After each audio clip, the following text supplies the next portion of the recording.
দেশ পরিচালনা করতে হলে সকলের সহযোগিতা প্রয়োজন, সকলের সমর্থন প্রয়োজন এবং সকলের যৌক্তিক সমালোচনা প্রয়োজন। কারণ সেখান থেকে যদি কোনো কাজে আমাদের ভুল হয় সেটা আমরা শুধরাতে পারব।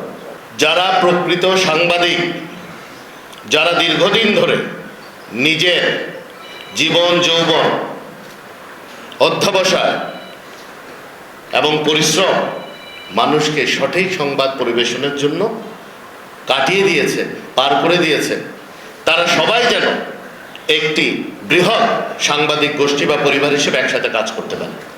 এটা অত্যন্ত প্রয়োজন। এই বাংলাদেশকে যদি গড়তে হয় অপরাধী ব্যতি রেখে, আমি বিশ্বাস করি সকলের একসাথে কাজ করতে হবে। না হলে আবারও যদি আমরা দেশকে বিভক্ত করতে চাই, আমরা যদি পক্ষপাত হয়ে কাউকে অন্যায়ভাবে বাদ দিয়ে যদি সামনে অগ্রসর হতে চাই, তাহলে দেশের জন্য শুভ কিছু বয়ে আসবে না।